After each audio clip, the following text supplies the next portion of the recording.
Hi, my name is Brodie McLeod and I'm phoning you from my room number 6 at Signet Q Stokes Weston-super-Mare Psychiatric Unit. It's actually a PICU, the one I'm on, which is a psychiatric intensive care unit for particularly violent patients. So on May the 6th, a few days ago, there was an altercation where I got seriously injured. You can still see I've got bruising around my eye. This is from the 6th of May to the 7th, so this is 11 days later. I have been to the Bristol Eye Hospital, who've advised me that I've got cornea and retinal damage, but it should heal naturally. They've given me some eye drops as PRN to cover that. In a nutshell, what happened was I woke up at 4:30 in the morning, and a man started openly admitting having raped my half sister Lily Allen while she'd been in the hospital, doing pelvic thrust movements, and took his shirt off, got right up in my face and said there's nothing you can fucking do about it. Tried to ask me to throw the first punch, like presenting his cheek to me so that he wouldn't get in trouble, and clearly wanted to fight with me. There was about 4 or 5 staff members waiting, and so I left after he threw my hot cup of coffee that I had in my hand all over me and pulled my vape out of my hand. I left and tried to peacefully de-escalate the situation. Said, look mate, I don't want to have it, I don't want to talk to you, I don't want to see you, just leave me alone, go away. And he followed me into the kitchen area. The staff did nothing. The staff completely witnessed that there was an altercation. The guy had taken his shirt off and was saying, come on then, let's fucking fight. And the staff did nothing to intervene. He then took me into he followed me into the kitchen at Nash Ward, but for some reason you can lock the door on. I don't know why the fuck you have a lockable door in a psychiatric intensive care unit, but apparently they do. And as I tried to make myself a second cup of coffee, he threw that hot coffee all over me and punched me in the face about 25 times. Following this, the Signet completely failed their duty of care.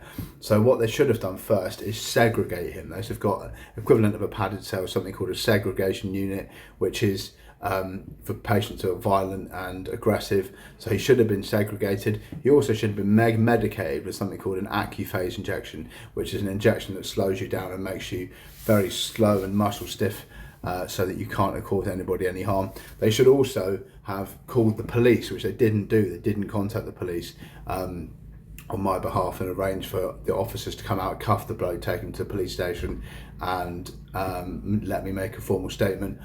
And they didn't put the guy on a 2-to-1. So normally if you commit a violent crime, you'll have either 1 or even 2 staff members following you around all the time. For the last 10 days, they haven't had him on a 2-to-1, but as soon as I put it on YouTube, they put him on a 1-to-1. So to make it look like, no one's gonna look through a week's worth of CCTV footage, but yeah, they just didn't. The Signet completely failed in their duty of care. The ward manager was, when she reviewed the CCTV, said she thought it was atrocious and awful, and has offered me her full unconditional support. But as far as I'm aware, hasn't contacted the police. The police about 3 days ago got back to me, and we had a video link conversation with a police officer, where I explained that I felt vulnerable, and the guy was still being allowed to walk around the ward without any surveillance, without any medication, without anything to stop him attacking me again. He was still threatening me with violence. He was still being aggressive, still being confrontational. And they just sort of said, well, we'll look into it and we'll get back to you. The police said they'd seen the CCTV footage. The manager's seen the CCTV footage. I didn't try to provoke the guy. I tried to de-escalate the situation. He's just a monster of a man, a completely, absolutely deplorable, revolting and disgusting gentleman, and I don't ever wish to cross his path again for the rest of my days. But now, because I phoned the police this morning to say what the hell's going on, what are you doing about this, what they've done is they've moved him. So they not only didn't do all their duty of care shit, they put him in the room right next to mine to try and intimidate me, so that every time I walk out my door, he's sat there with his door open and threatening me and abusing me. And it's so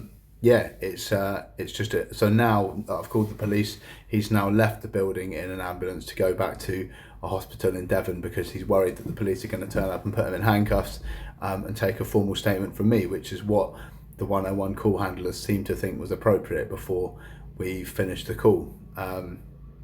They've sent me some emails and stuff, but I'll read you the document because it does intersect with some. I've had quite a lot of grievances with AWP partnership and also with Devon Partnership Trust, who have been arguing over who's right to fund me. That's a separate issue that renders my detention unlawful, but I'll just read you this document. So, formal presentation, updated narrative of events and ongoing duty failures. So here's an executive summary. This document establishes a factual, chronological narrative of events commencing on 6th of May 2026, when Brodie Nathaniel D'Orsa McLeod, the author, thanks for that Gemini, was the victim of a vicious, unprovoked assault on a psychiatric intensive care unit at Cygnet Hospital, Cewstoke. The narrative integrates the immediate aftermath of the assault with a broader documented pattern of institutional malfeasance, criminal neglect and false imprisonment perpetrated by Avon and Wiltshire NHS Trust, AWP, and Devon Partnership NHS Trust, DPT, and of course Cygnet Healthcare, who run the hospital. The author has been left feeling extremely vulnerable, anxious and deeply distressed by the hospital's flagrant disregard for their statutory duty of care. The evidence demonstrates that the hospital's failure to protect the author, investigate the assault or provide emergency medical care is not merely negligent but is corollary to an ongoing grievance against the author. This systematic failure culminated on the morning of the 18th of May 2026 when the following author's escalation of the incident, police by 101, the hospital completely removed the assailant from the premises, a move clearly designed to protect the assailant from persecution and evade police scrutiny imminently, which is Monday the 18th of May, that's today. Chronological narrative, so he's gone now, he's not in, he was next door, but he's just got his shit together and they put him in an ambulance as soon as I phoned 101. So the chronological narrative, and I don't know his name because I'm not allowed to know his name, that's the law in the UK, which is a complete fucking farce, but yeah, chronological narrative of the 6th of May assault and the aftermath. So the assault on the 6th of May 2026 between 4:30am and 5:30am, the author was viciously assaulted in the ward kitchen by a patient who had openly claimed to have raped the author's sister. The assailant punched the author in the head and face approximately 25 times, causing severe facial trauma and subsequent vision loss in his right eye, indicative of a potential orbital blowout or corneal injury. The author did not retaliate at any point. Staff complicity and negligence. Ward manager Zara reviewed the CCTV and explicitly acknowledged the unprovoked and vicious nature of the attack. Crucially, the CCTV confirmed that the night staff observed the assailant removing his t-shirt and displaying clear violent intent, yet allowed him to follow the author into the communal kitchen and lock the door before commencing the attack. Despite this, the staff took no action to report the assault to the police. So the failure to implement safeguarding in the aftermath of the immediate attack, the hospital flagrantly failed in its duty of care, causing the author severe ongoing distress and anxiety. The assailant was not immediately medicated with Accuphase injection to rapidly tranquilise and de-escalate his severe behavioural disturbance. The assailant was not placed in the seclusion de-escalation suite, nor was he placed under immediate supervision. In a staggering display of negligence and psychological intimidation, the assailant was eventually moved into the author's bedroom directly next to the author's room, placing the author at continuous direct risk of further harm. Police delay and medical denial. Following the assault, the author repeatedly contacted 999 and 101, Avon and Somerset Police with that incident number concurrently. The ward staff and emergency duty team, social worker actively obstructed the author's attempt to secure an ambulance for his sudden sight loss, resulting in total denial of the emergency physical health care.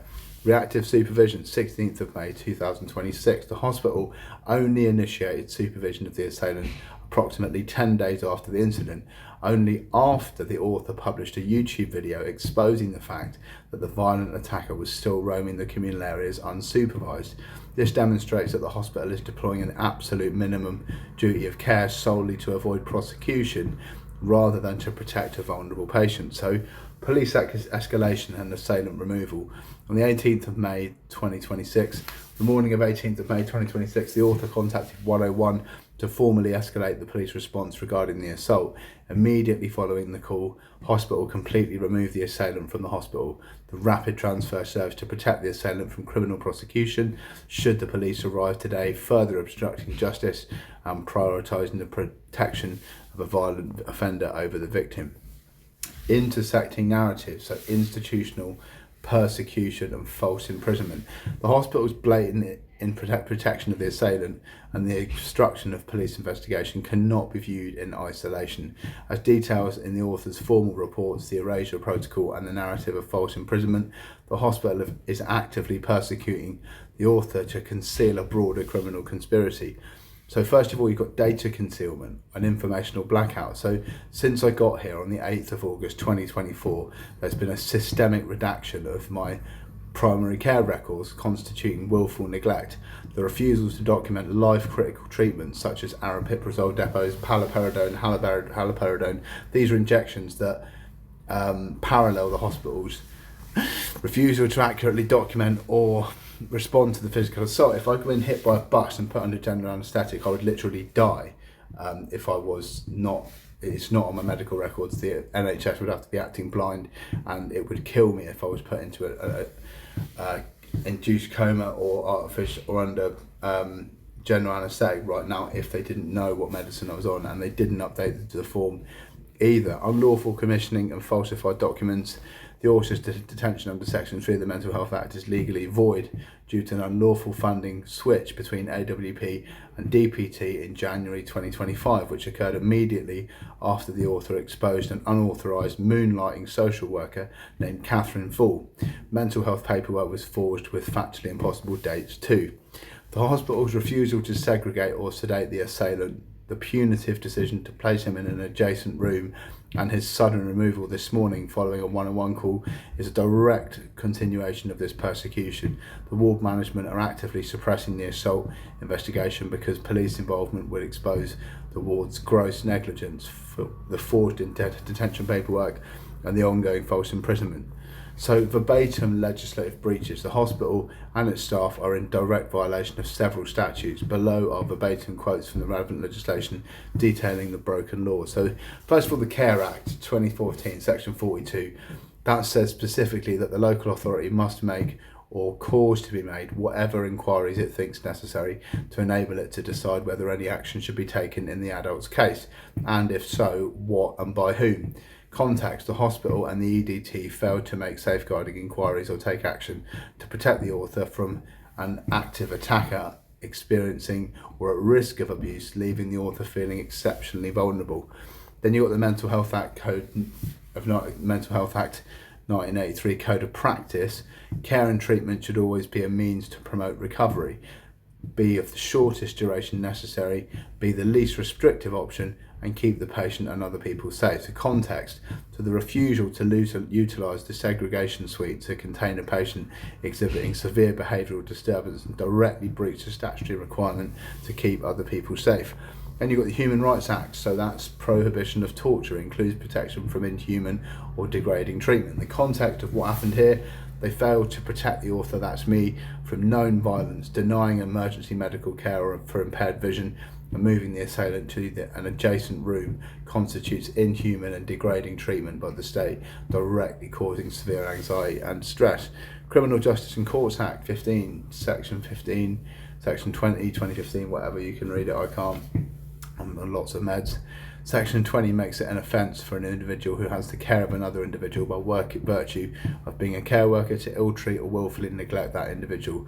Context: the informational blackout for medical records and refusal to call 999 for a medical emergency, visible vision loss are persecutable offences of willful neglect. Health and Social Care Act 2008 Regulated Activities.